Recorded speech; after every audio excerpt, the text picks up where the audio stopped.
चलिए। नमस्कार प्यारे साथियों, जय श्री महाकाल। कैसे हैं आप लोग? जल्दी से बताएं एक बार कमेंट करके। आवाज आ रही है मेरी?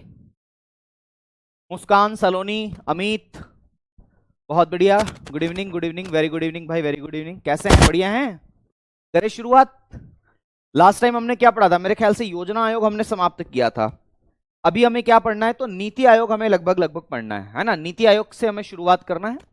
चलिए आइए जरा, सब कुछ ओके है तो फिर हम शुरुआत करते हैं। नीति आयोग, देखो, भले इसको नीति आयोग को हिंदी में हिंदी में जो है वो दूसरे रूप में लिखा जाता, पर नीति आयोग को अंग्रेजी में भी नीति आयोग ऐसे लिखते हैं, नीति आयोग। आ गई बात समझ में? तो ये नीति आयोग के बारे में हमें पढ़ना है। तो नीति आयोग और फाइनेंस कमीशन, एनडीसी, इन सब के बारे में हम पढ़ेंगे, पर हम लोग हेडिंग डालेंगे नीति आयोग। पहले पहले इसको हम निपट लेते हैं, है ना? इससे इससे पहले सामना कर लेते हैं नीति आयोग से। तो नीति आयोग एनआईटीआई, क्या बोलते हैं? एनआईटीआई, है ना? नीति का मतलब क्या है? एनआईटीआई, है ना? आवाज का इशू, एक मिनट।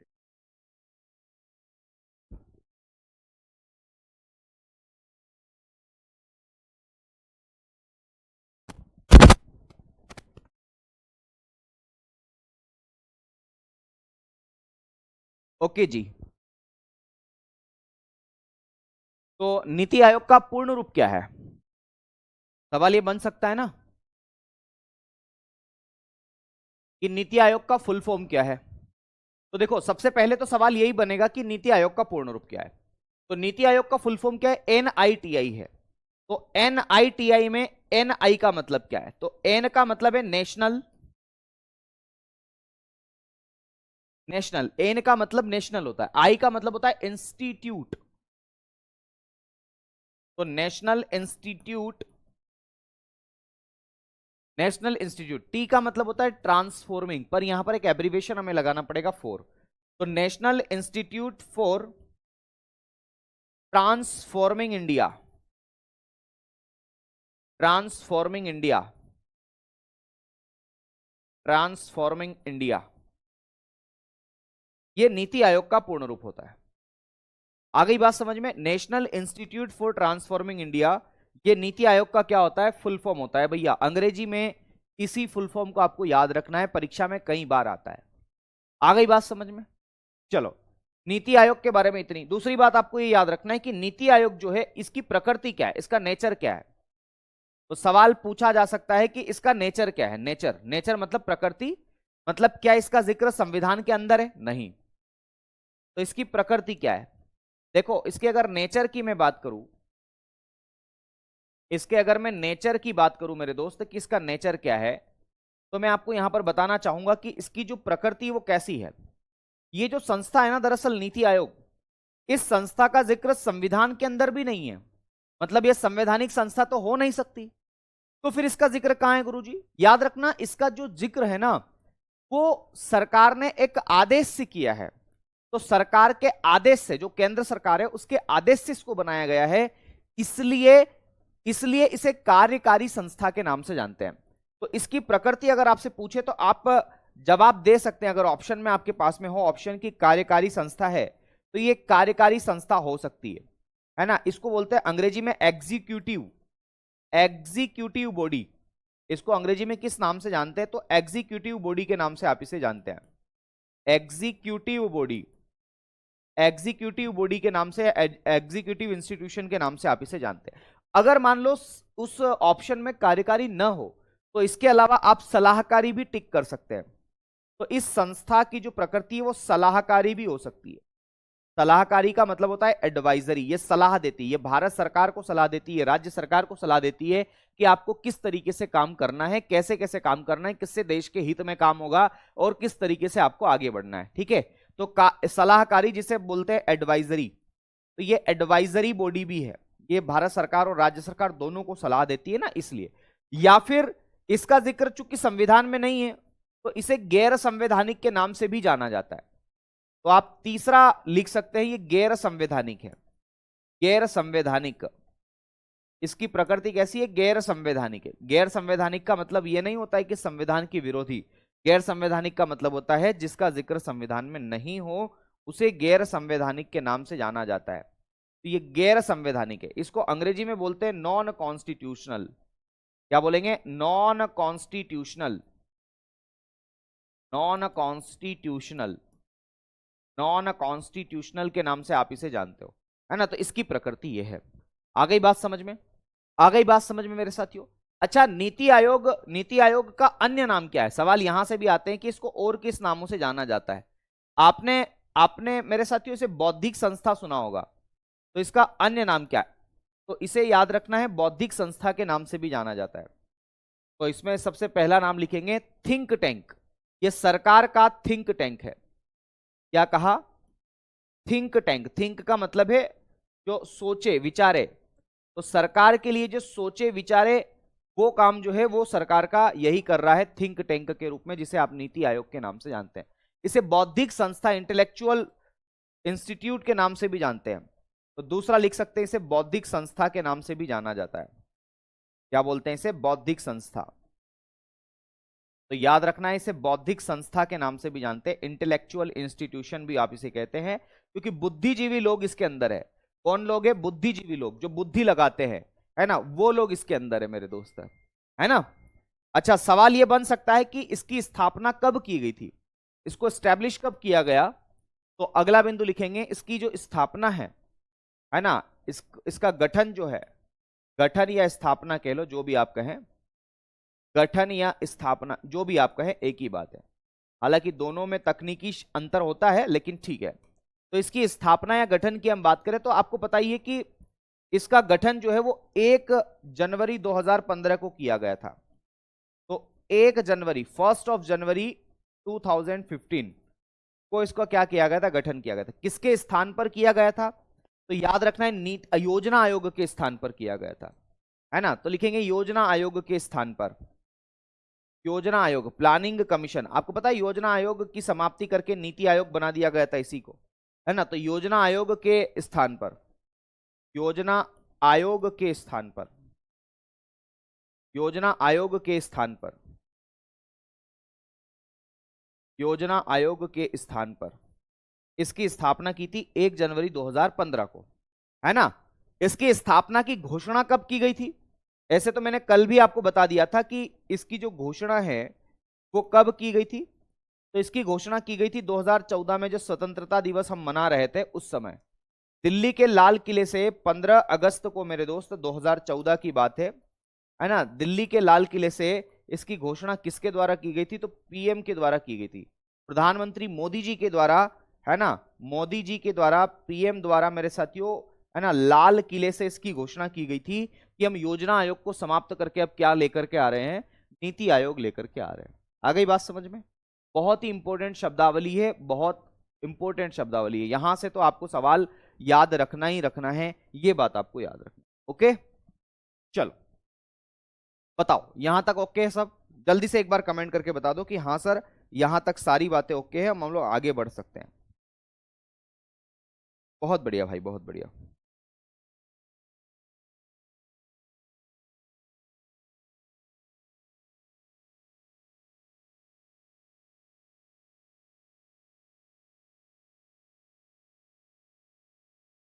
हाँ जी, हाँ जी, करें शुरू अगली बात।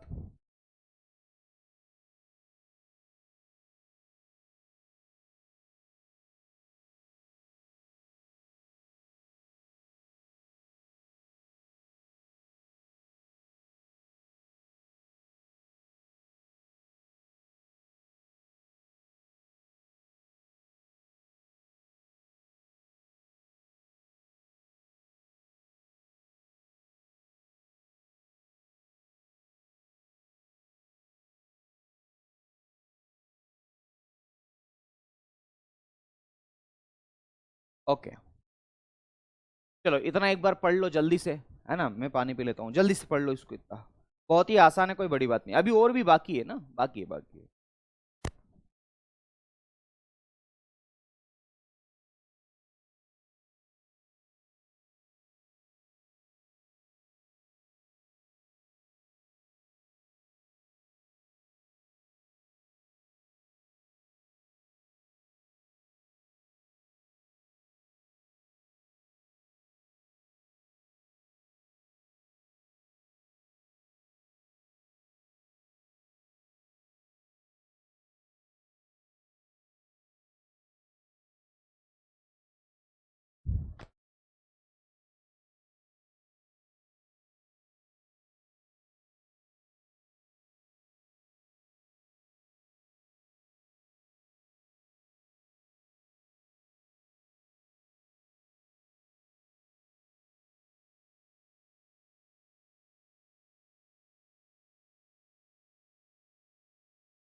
अगली बात, इसके अध्यक्ष की हम बात करते हैं। तो इसके अध्यक्ष कौन होते हैं? तो चेयरमैन की अगर हम चर्चा करें,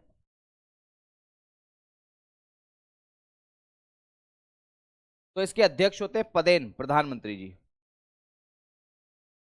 है ना। अध्यक्ष को आप चेयरमैन के नाम से जानते हैं अंग्रेजी में। तो इसके अध्यक्ष होते हैं प्रधानमंत्री जी।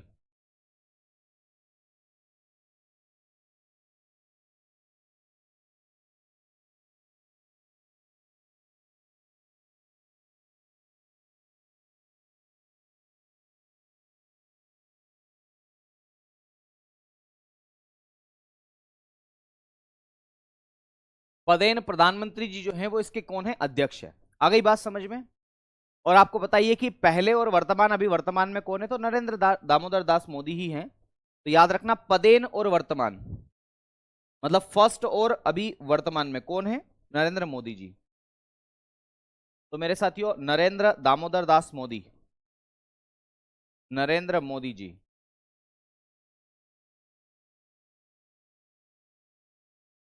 नरेंद्र मोदी जी, ये इसके अध्यक्ष कौन से नंबर के हैं?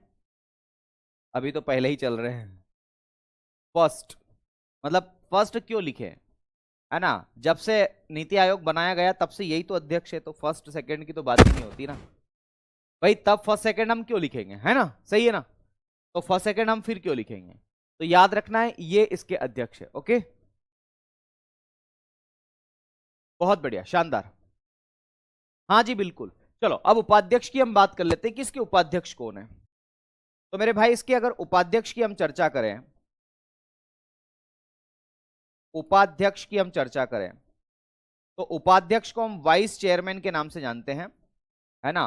वाइस चेयरमैन आप इसे कहते हैं। इसके जो उपाध्यक्ष होते हैं ना मेरे दोस्त, याद रखना है, इसके जो उपाध्यक्ष होते हैं वो प्रधानमंत्री जी के द्वारा अपॉइंट किए जाते हैं। तो पीएम द्वारा अपॉइंट, क्या लिखेंगे? प्रधानमंत्री द्वारा अपॉइंट, पीएम द्वारा अपॉइंट,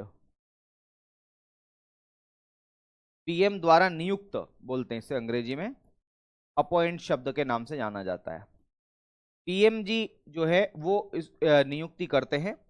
और अगर उपाध्यक्ष की हम चर्चा करें ही सही, इसके पहले उपाध्यक्ष कौन थे? तो याद रखना, इसके फर्स्ट अगर वाइस चेयरमैन की हम बात करें नीति आयोग के, तो इसके पहले उपाध्यक्ष थे मेरे साथियों जिनका नाम था अरविंद पनगड़िया, जो वर्तमान में आपके जो है वित्त आयोग उसके अध्यक्ष हैं, 16वें वित्त आयोग के। तो लिखेंगे अरविंद पनगड़िया,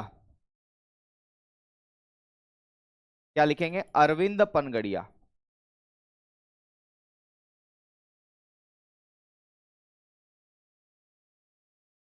अरे, अरविंद पनगड़िया, ये इसके अध्यक्ष थे पहले, है ना। अभी वर्तमान में अरविंद पनगड़िया किस पद पर है? तो याद रखना, ये 16वें वित्त आयोग के अध्यक्ष है। और अगर हम बात करें वर्तमान में कौन इसके अध्यक्ष है, उपाध्यक्ष है, तो अगर वर्तमान की हम चर्चा करें तो आप बता सकते हैं वर्तमान में इसके उपाध्यक्ष का नाम क्या है?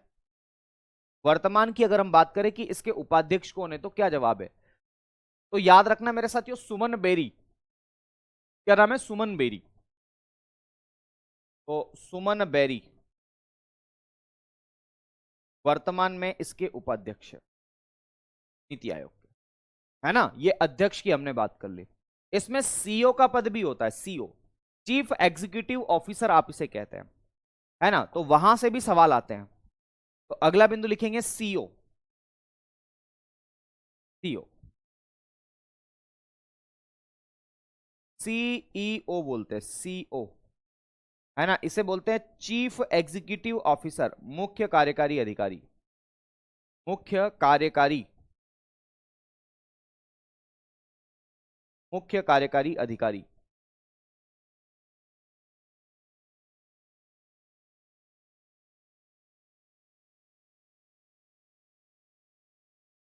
मुख्य कार्यकारी अधिकारी, है ना। सीईओ की अगर हम बात करें, तो इसके जो पहले सीईओ थे उनका नाम क्या था? तो याद रखना है, पहले जो सीईओ थे उनका नाम था मेरे साथियों सिंधु श्री खुल्लर। बहुत बढ़िया, सारे लोग जवाब भी दे रहे हैं, सिंधु श्री खुल्लर।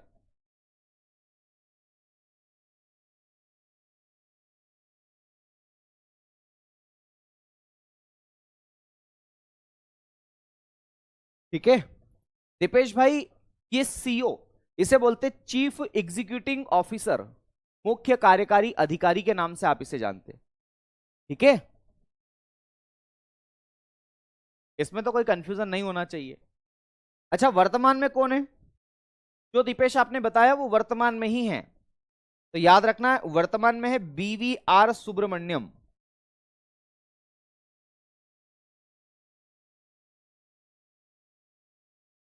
वर्तमान में है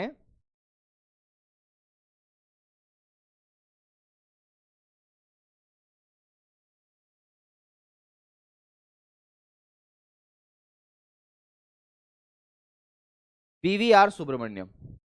नाम है भाई, अंग्रेजी हिंदी क्या होती है इसमें, है ना? इसका अंग्रेजी लिखूं, लो भाई, चीफ एग्जीक्यूटिव ऑफिसर, बस उस, ले भाई ले, ओके, ये लो। तो ये बात मैंने आपको यहां पर बता दी, ये इंपॉर्टेंट है, यहां से सवाल आपकी परीक्षा में आते हैं, है ना? चलो, इस नीति आयोग की स्थापना क्यों की गई, आखिर क्या कारण है? देखो, नीति आयोग की स्थापना के बहुत सारे कारण हैं, यानी कि इसके कार्य क्या है, ये क्या काम करता है, इसके फंक्शंस क्या है, इसके ऑब्जेक्टिव क्या है, एक ही बात है ना? तो इसके कार्य की अगर हम चर्चा करें,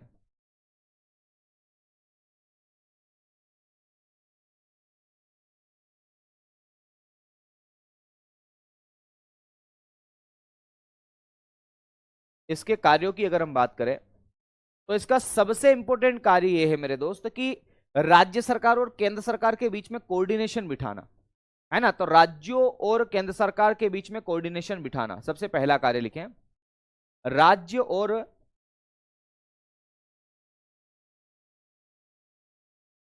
केंद्र सरकार के मध्य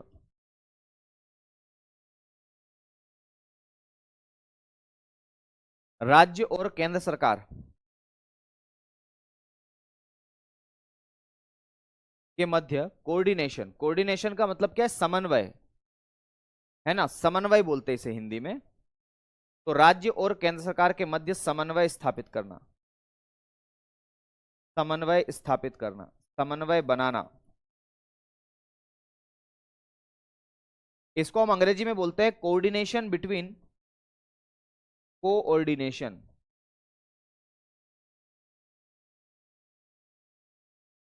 coordination between state and centre government, state and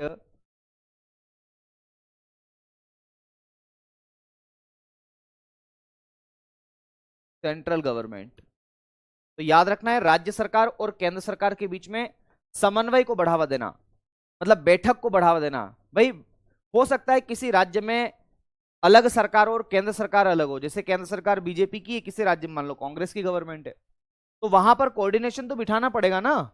भाई, दोनों नहीं चाहेंगे कि हम दोनों साथ में बैठे, तो नीति आयोग प्रयास करती कि नहीं नहीं, आप बैठो यार, अच्छे लोग हैं ये भी, इनसे भी मिलो, बातचीत करो। तो समन्वय स्थापित करना, इसको बोलते हैं हम, क्या बोलते हैं, कोऑर्डिनेशन बोलते हैं। दूसरा काम लिखेंगे, दूसरा मैं यहीं पर लिख दूं, ऐसे जगह है। दूसरा क्या काम है, राज्यों की सक्रियता को बढ़ावा देना, एक्टिवनेस ऑफ स्टेट्स जो है, राज्यों की सक्रियता। भाई, देश के विकास में राज्यों की भूमिका तो अहम है ना? जैसे किसी के भी सहयोग के बिना कुछ भी नहीं हो सकता। जो सम्मान समारोह था वो बिना सहयोग के तो संभव हो ही नहीं था। तो पूरा staff, teaching staff, typing staff, सारे स्टाफ आ गए। तो अगर कोई स्टाफ मना कर दे हम तो नहीं सहयोग करेंगे, तो फिर कैसे होगा भाई, है ना? तो सबको सहयोग करना पड़ेगा। तो राज्यों की सक्रियता को बढ़ावा देना, तो राज्यों की सक्रियता, एक्टिवनेस ऑफ स्टेट्स, या सहयोग भी आप इसे लिख सकते हैं, है ना? एक्टिवनेस, एक्टिवनेस स्टेट्स की जो है उसको बढ़ावा देना। याद रखना, ये दूसरा कार्य मैंने आपको बताया। मैं अभी आगे और कार्य बताऊंगा, अगले पेज पर लिखे तीसरा कार्य। तीसरा कार्य मेरे साथियों याद रखना, वो कार्य क्या है? वो कार्य है कि जब राज्य सरकार और केंद्र सरकार आपस में अच्छे से विचार करेगी, विमर्श करेगी, विकास गतिविधियों को बढ़ावा देगी, जैसे डेवलपमेंट्स को बढ़ावा देगी, है ना, इंफ्रास्ट्रक्चर पर विकास करेगी, तो इसे जब साथ मिलकर के आगे बढ़ने की बात आएगी तो इसे सहकारी संघवाद बोलते हैं, है ना। क्यों, क्या बोलते हैं, सहकारी संघवाद। इसे अंग्रेजी में बोलते हैं कोऑपरेटिव फेडरलिज्म। तो इसको भी बढ़ावा मिलता है। तो नीति आयोग की एक कोशिश रहती है कि वह सहकारी संघवाद को भी बढ़ावा दे, है ना। क्या दे, सहकारी संघवाद को भी बढ़ावा दे। तो लिखेंगे सहकारी संघवाद को बढ़ावा देना, सहकारी संघवाद। और इसको हम लोग बोलते हैं कोऑपरेटिव फेडरलिज्म।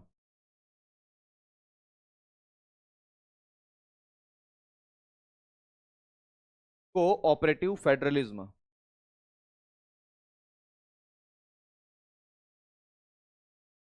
कोऑपरेटिव फेडरलिज्म, सहकारी संघवाद को बढ़ावा देना, है ना, को बढ़ावा देना। यानी कि राज्यों और केंद्र सरकारों के बीच में आपसी भाव जो है उन्हें अच्छे करना, उन्हें साथ में बिठाना, लो बैठो बातचीत करो, कुछ अच्छी बात करो, मामला सुलझेगा, ऐसी बात करना। आ गई बात समझ में। तो यही है सहकारी संघवाद को बढ़ावा देना, जरूर आपको याद रखना है। तीसरी बात, चौथी बात आपको ये याद रखना है इसके अंदर मेरे साथियों की नीति आयोग का एक कार्य है ज्ञान और नवाचार को बढ़ावा देना। ये आडंबर और इन पर नहीं डिपेंड है कि भैया जो है कोई बाबा ऐसे ऐसे करता है और अंदर से कलर ने पता नहीं क्या क्या निकल जाता है, उस पर बढ़ावा देना इसका उद्देश्य ही नहीं। ये तो कहता है कि ज्ञान को सीखो, कुछ करके देखो। तो ज्ञान एवं नवाचार, नवाचार को बोलते हैं इनोवेशन। तो नॉलेज एंड इनोवेशन, ज्ञान एवं नवाचार, जिसको बोलते हैं knowledge and innovation.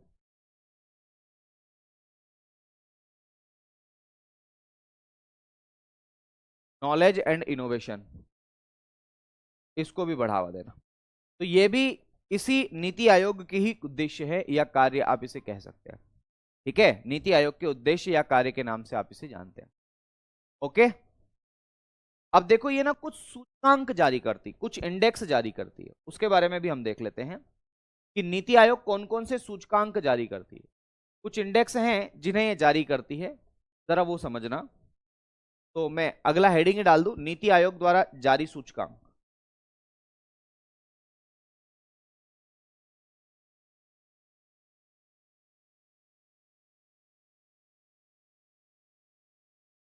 NITI Aayog द्वारा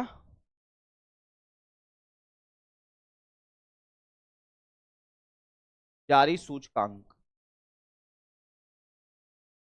सूचकांक का मतलब वो इंडेक्स को लेकर के है। नीति आयोग द्वारा जारी सूचकांक, है ना, इंडेक्स को लेकर। तो कौन कौन से ये इंडेक्स जो है वो जारी करती है, कौन कौन से इंडेक्स ये जारी करती है, याद रखना है। एक तो ये सतत विकास इंडेक्स को भी जारी करती है, जिसे एसडीजी इनोवेशन इंडेक्स के नाम से जानते हैं। अभी केवल नाम लिख लो, बाकी ये क्या होता है बता दूंगा आपको, निश्चिंत रहिए, है ना। तो पहला लिखेंगे SDG innovation, SDG sustainable development goal, है ना। तो एसडीजी इंडेक्स आप इसे याद रखें, केवल एसडीजी इंडेक्स। एसडीजी का फुल फॉर्म क्या है यहां पर लिख लो। एसडीजी को हम बोलते हैं sustainable development goal,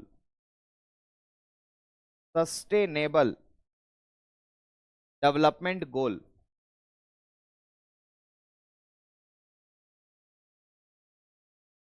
sustainable development goal, sustainable development goal के नाम से आप इसे जानते हैं। सतत विकास लक्ष्य, सतत विकास लक्ष्य, आपको पता है कि सतत विकास लक्ष्यों की संख्या कितनी है। सतत विकास लक्ष्य की अगर हम बात करें, सतत विकास लक्ष्य या एसडीजी की संख्या की हम बात करें, तो सतत विकास लक्ष्यों की संख्या कितनी है।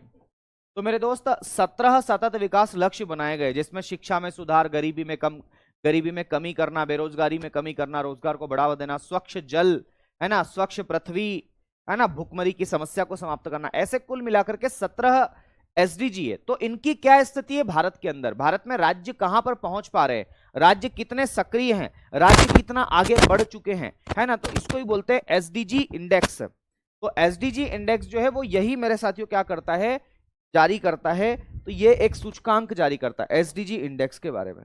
ठीक है, आपको बात समझ में आई। फिर ये हॉस्पिटल के मैनेजमेंट के बारे में भी, मतलब हेल्थ इंडेक्स देता है ये हॉस्पिटल मैनेजमेंट के बारे में, कि कौन सा अस्पताल अच्छा काम कर रहा है, जैसे स्वास्थ्य सूचकांक के नाम से जानते हैं, हेल्थ इंडेक्स बोलते हैं, है ना। तो अगला लिखना हेल्थ इंडेक्स, या हिंदी में भी आप लिख सकते हैं स्वास्थ्य सूचकांक।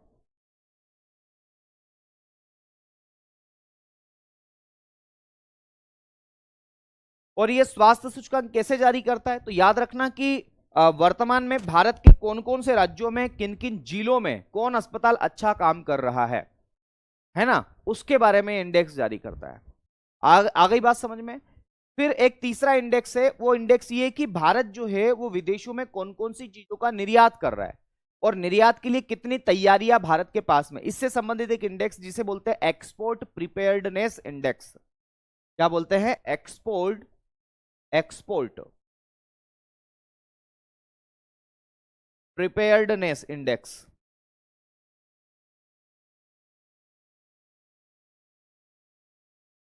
है ना। एक्सपोर्ट प्रिपेयर्डनेस इंडेक्स के नाम से आप इसे जानते हैं। एक इंडेक्स ये भी है जो कि ये जारी करता है, okay.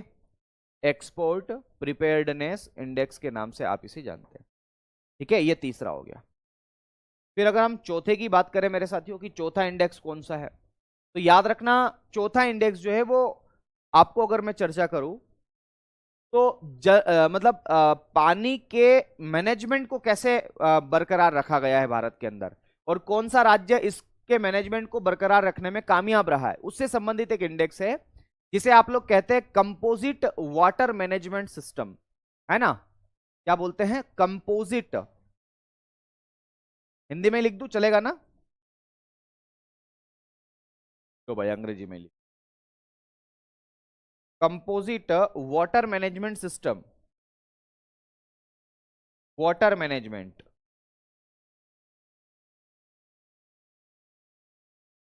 Composite water management system आप इसे कहते हैं, है ना। इससे संबंधित भी ये सूचकांक जो है वो जारी करता है। आ गई बात समझ में? बाकी और भी सूचकांक है, लेकिन पर्याप्त ये खास खास सूचकांक मैंने आपको इसके अंतर्गत बता दी, ठीक है। ये नीति आयोग के सूचकांक के बारे में डिस्कशन मैंने कर दिया, ओके मेरे दोस्त। आगे बढ़े, आगे बढ़े, चलो। अब हमें एक और बात देखनी पड़ेगी नीति आयोग के बारे में, जो कि इंपॉर्टेंट है, परीक्षा में वहां से भी सवाल आ सकते हैं। और वो बात किससे संबंधित है, तो याद रखना वो इसके स्तंभ से संबंधित है। स्तंभ का मतलब क्या होता है? 7 पिलर्स। तो नीति आयोग ने देश का विकास बढ़ाने के लिए 7 पिलर्स की चर्चा करी है, 7 स्तंभों की चर्चा करी है। तो 7 पिलर्स के नाम से आप इसे जानते हैं, है ना। 7 स्तंभ हम लोग इसे कह देते हैं, इसे पिलर्स के नाम से जाना जाता है। तो 7 पिलर्स के नाम से आप इसे जानते हैं। आइए जरा, ये 7 पिलर्स कौन कौन से हैं, इनके बारे में हमें कम से कम नाम तो पता हो ही हो। तो 7 पिलर्स कौन कौन से हैं, तो 7 स्तंभ कौन कौन से हैं, है ना। 7 स्तंभ के बारे में चर्चा करते हैं। देखो, सबसे पहला स्तंभ है वो ऐसा माना गया है,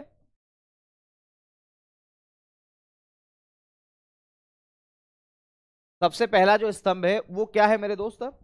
नीति आयोग के अनुसार ये बात कही गई है कि अगर देश का विकास हमें करना है तो हमें ध्यान देना पड़ेगा जनता पर, पीपल्स पर।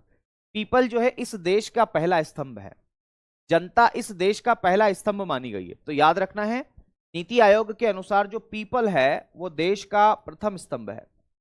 जनता, पीपल, क्या बोलते हैं? पीपल के नाम से आप इसे जानते हैं। ये पीपल का पेड़ नहीं है, पीपल है। पीपल का मतलब लोग, है ना, नागरिक।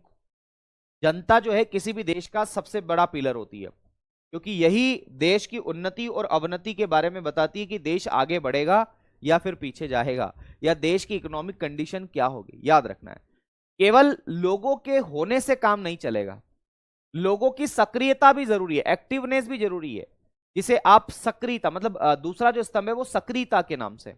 तो जनता के होने से ही काम थोड़ी ना होगा। दूसरा स्तंभ क्या है? सक्रियता भी है। तो एक्टिवनेस या प्रोएक्टिवनेस के नाम से आप इसे जानते हो, सक्रियता। इसको अंग्रेजी में बोला है प्रोएक्टिवनेस, मतलब बहुत ज्यादा सक्रिय होना। प्रोएक्टिवनेस के नाम से आप इसे जानते हैं। थोड़ा स्पेलिंग में अगर कुछ कमी हो तो आप देख लीजिएगा, है ना। तो प्रोएक्टिवनेस, जनता के होने से ही काम नहीं चलेगा, जनता की एक्टिवनेस भी जरूरी है, ये भी है। तो जनता पहला स्तंभ है। दूसरा है एक्टिवनेस, जनता सक्रिय हो। सक्रिय होने का मतलब है कि जनता देश के विकास कार्यों में भाग ले। भाग लेने का मतलब है पार्टिसिपेशन रखे, यानी कि भागीदारी रखे। तो तीसरा जो स्तंभ है वो क्या है? भागीदारी। भागीदारी, भागीदारी, और इसको हम अंग्रेजी में बोलते हैं पार्टिसिपेशन। क्या बोलते हैं? पार्टिसिपेशन। पार्टिसिपेशन। तो भागीदारी के नाम से आप इसे जानते हैं। भाई जनता है तो जनता है, सक्रिय होनी चाहिए, सक्रिय तो है ही सही, तो फिर भागीदार भी होनी चाहिए, है ना। भागीदारी करनी चाहिए देश के विकास में। इसी से तो अगर मान लो लड़कियां भी ऐसा कर ले, महिलाएं भी ऐसा कर ले कि वो सक्रिय हो जाए, भागीदारी कर ले, तो हम बोलेंगे ना महिला सशक्तिकरण हो गया। भाई जनता में तो पुरुष और महिला दोनों आती है ना। तो अगर महिला सक्रिय हो जाए, दूसरा स्तंभ, तीसरा स्तंभ भागीदार हो जाए, तो मुझे बताओ महिला सशक्तिकरण आ जाएगा कि नहीं आ जाएगा? तो याद रखना, चौथा में याद रखना है इससे सशक्तिकरण। चौथा कैसे याद रखना है? तो ऐसे ही याद रखना है मैंने जो बताया अभी, सशक्तिकरण। तो लिखेंगे सशक्तिकरण, इंपावरमेंट के नाम से आप इसे जानते हैं। क्या बोलते हैं? इंपावरमेंट। तो सशक्तिकरण, इसे इंपावरमेंट के नाम से जानते हैं। इंपावरमेंट के नाम से आप इसे जानते हैं। सशक्तिकरण या इंपावरमेंट के नाम से आप इसे जानते हैं। आ गई बात समझ में? क्या बोलते हैं इसे? इंपावरमेंट के नाम से आप इसे जानते हैं। तो महिला सशक्तिकरण हो गया मेरे साथियों। मैंने क्या बताया? जनता जब सक्रिय होगी, है ना, जनता, पीपल, सक्रियता, तो वो भाग लेगी। और महिला ने अगर भाग ले लिया तो वो महिला सशक्तिकरण की ओर चली जाएगी। जब महिला हो गई, जनता भी हो गई, जनता में बच्चे बूढ़े सब आ गए, तो सबका समावेश नहीं हो जाएगा। तो पांचवा जो स्तंभ है वो है समावेशिता। पांचवा स्तंभ क्या है? समावेशिता, है ना, समावेशिता। और इसे बोलते हैं इंक्लूसिव, है ना। समावेशिता का मतलब है सबको मिलाना, शामिल करना। तो इंक्लूसिवनेस। तो मेरे साथियों क्या लिखेंगे? इंक्लूसिवनेस।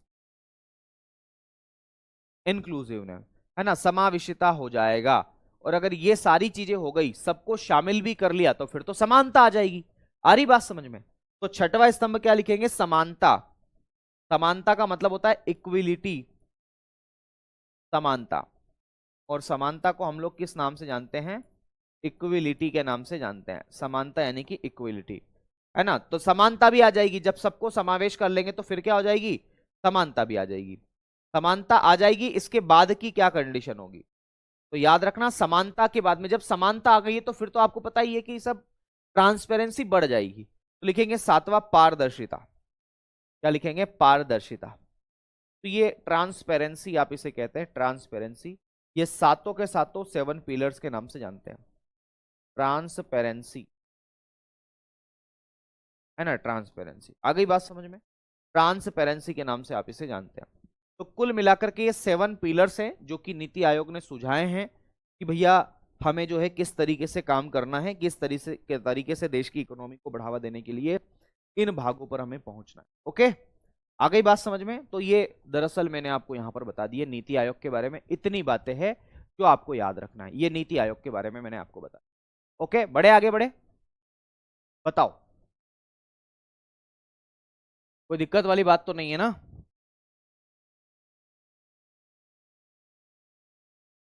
अब जब नीति आयोग हो गया तो फिर हम पढ़ेंगे वित्त आयोग के बारे में, लेकिन मैं चाहता हूं कि एक बार, है ना, आप भी हामी भर दें। जुबिडुबी पंपारा, जुबिडुबी परंपा। सुना आपने गाना? जुबिडुबी नाचे क्यों पागल सुबह माँ।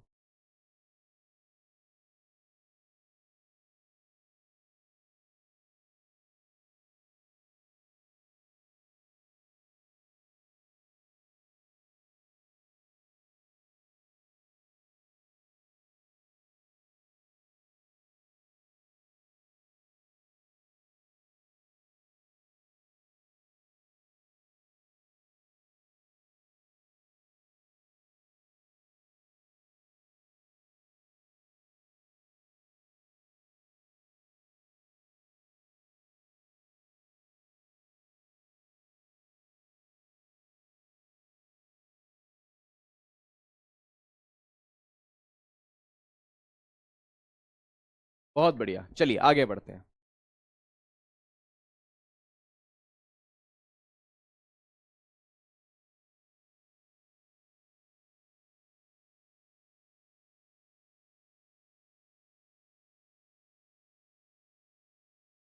बढ़े आगे।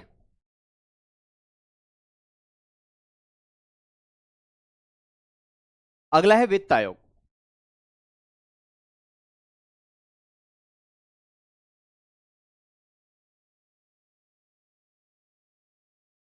चलो अब हम बात करेंगे मेरे दोस्त वित्त आयोग के बारे में। तो हम लोग हेडिंग डालते हैं फाइनेंस कमीशन या वित्त आयोग। आपने वित्त आयोग का कई बार नाम सुना होगा, सुना है ना, कि वित्त आयोग क्या काम करता है, क्या कुछ कहानियां हैं इसके। तो वित्त आयोग के बारे में हम लोग चर्चा करेंगे। वित्त आयोग, और इसे हम लोग फाइनेंस कमीशन के नाम से जानते हैं। किसके नाम से जानते हैं? Finance commission.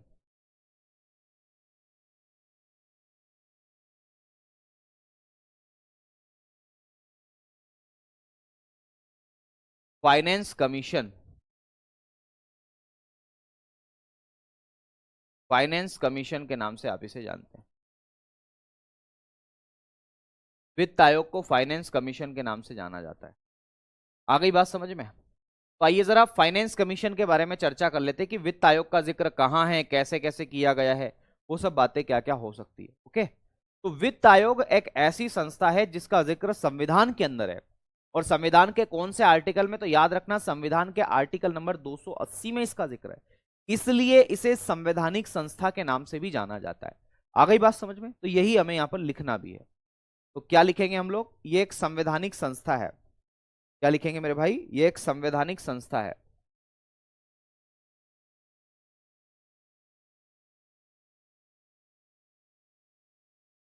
इसमें लिखें सबसे पहली बात इसकी प्रकृति। इसकी प्रकृति, इसका नेचर कैसा है।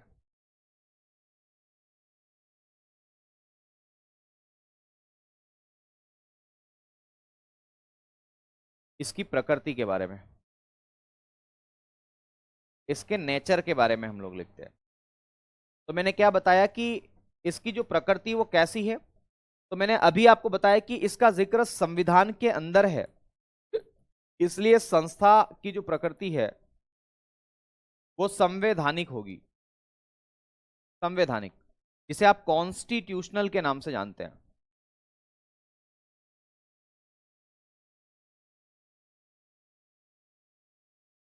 ये कॉन्स्टिट्यूशनल बॉडी है, संवैधानिक संस्था है। इसका जिक्र कहां पर है? आर्टिकल नंबर 280 में जिक्र है। आर्टिकल नंबर 280 जो है वो वित्त आयोग के गठन से संबंधित है ना। तो फाइनेंस कमीशन का जिक्र कौन से आर्टिकल में है? तो वित्त आयोग में है। सॉरी, आर्टिकल नंबर 280 में है। तो वित्त आयोग का गठन जो है मेरे दोस्त वो 280 के अंतर्गत है। फाइनेंस कमीशन आप इसे कह देते हैं अंग्रेजी में। अच्छा, इसका गठन या इसकी स्थापना किसके द्वारा की जाती है? इसको कॉन्स्टिट्यूट किसके द्वारा किया जाता है? तो याद रखना, इसको फॉर्म्ड या कॉन्स्टिट्यूट किसके द्वारा किया जाएगा? तो वित्त आयोग का गठन किया जाता है राष्ट्रपति जी के द्वारा। किसके द्वारा? बाय प्रेसिडेंट, राष्ट्रपति जी। तो राष्ट्रपति द्वारा, प्रेसिडेंट महोदय जो है वो इसका गठन करेंगे। कितने सालों के लिए वित्त आयोग का गठन किया जाता है? तो याद रखना 5 सालों के लिए किया जाता है ना। तो इसका लिखेंगे कार्यकाल। अगला बिंदु क्या लिखेंगे? कार्यकाल, टेन्यूअर, कार्यकाल। और कार्यकाल को आप लोग किस नाम से जानते हैं? तो टेन्यूअर के नाम से आप इसे जानते हैं। टेन्यूअर, टेन्यूअर, कार्यकाल या टेन्यूअर आप इसे कहते हैं। इसका जो टेन्यूअर है वो कितने सालों का है? 5 सालों का है। मतलब 5 वर्ष के लिए वित्त आयोग का गठन किया जाता है। आ गई बात समझ में? किसके द्वारा किया जाता है? राष्ट्रपति महोदय के द्वारा किया जाता है। इसकी प्रकृति कैसी है? तो आपको मैंने बताया कि इसकी जो प्रकृति है, इसका जिक्र चूंकि संविधान के अंदर है, इसलिए इसकी प्रकृति क्या हो जाएगी? संवैधानिक हो जाएगी। क्या हो जाएगी मेरे भाई? संवैधानिक हो जाएगी। ये बात आपको याद रखना है। क्या हो जाएगी? संवैधानिक हो जाएगी। ओके।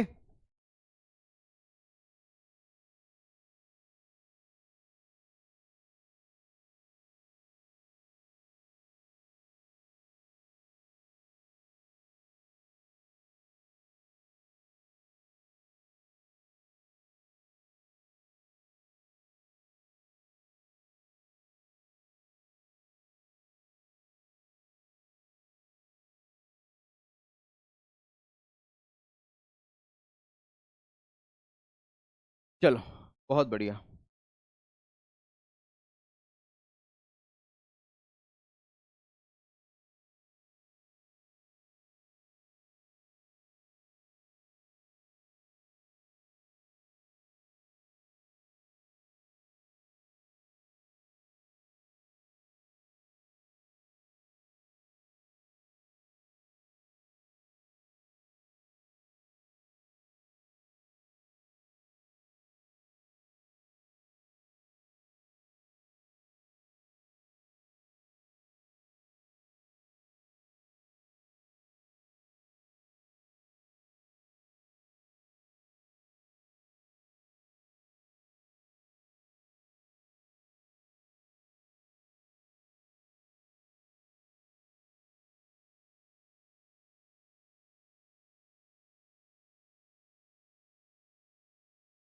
ओके ओके,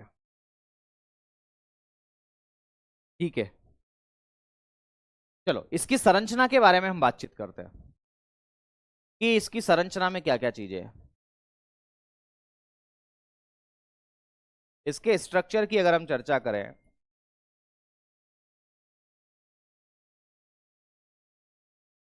तो इसकी संरचना में याद रखना, एक इसमें अध्यक्ष होते हैं, वित्त आयोग में एक अध्यक्ष पद होता है, तो लिखेंगे अध्यक्ष की संख्या 1 होती है।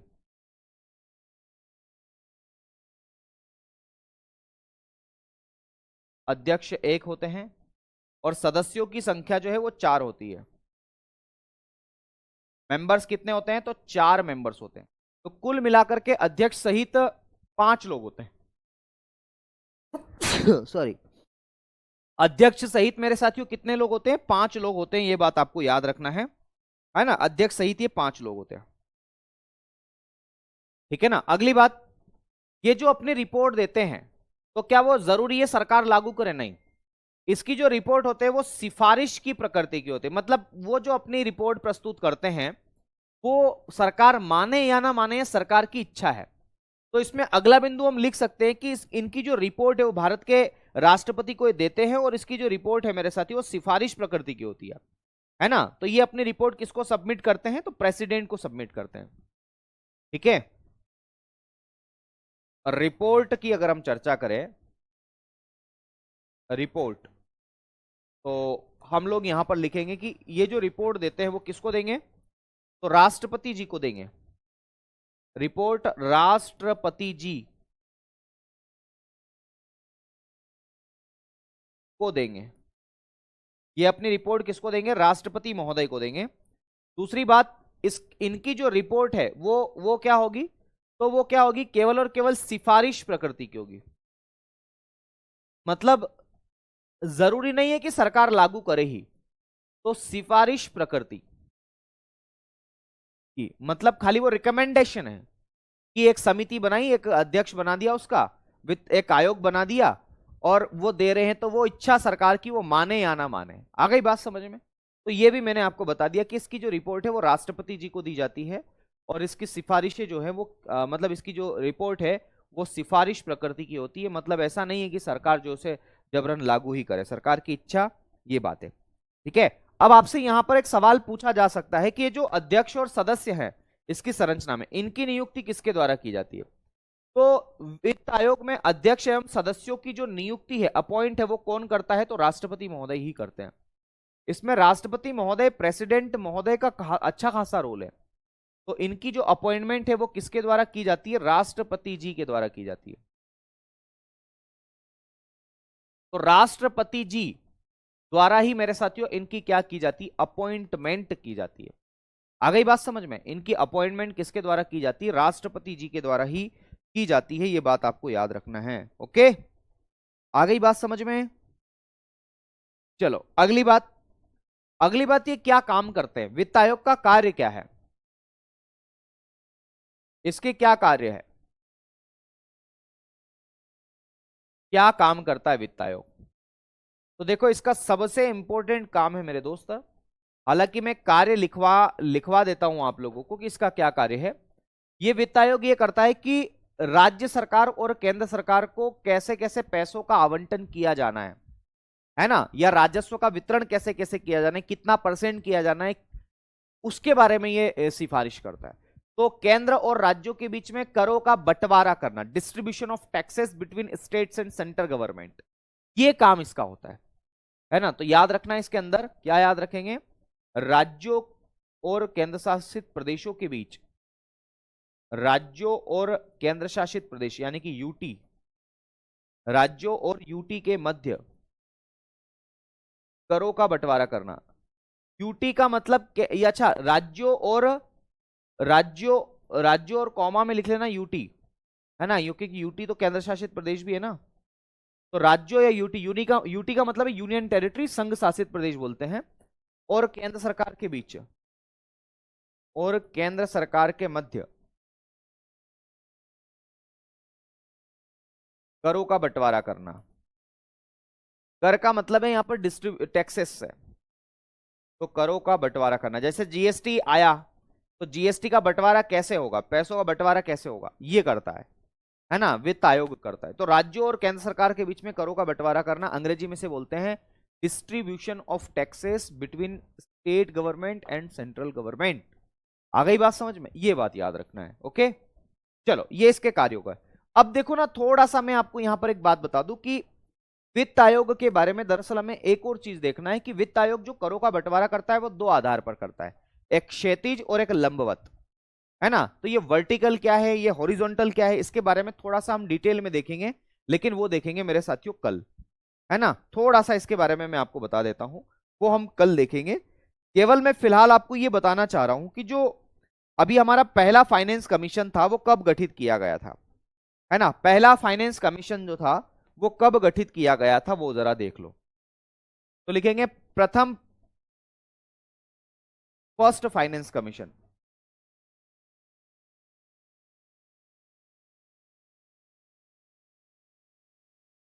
First finance commission.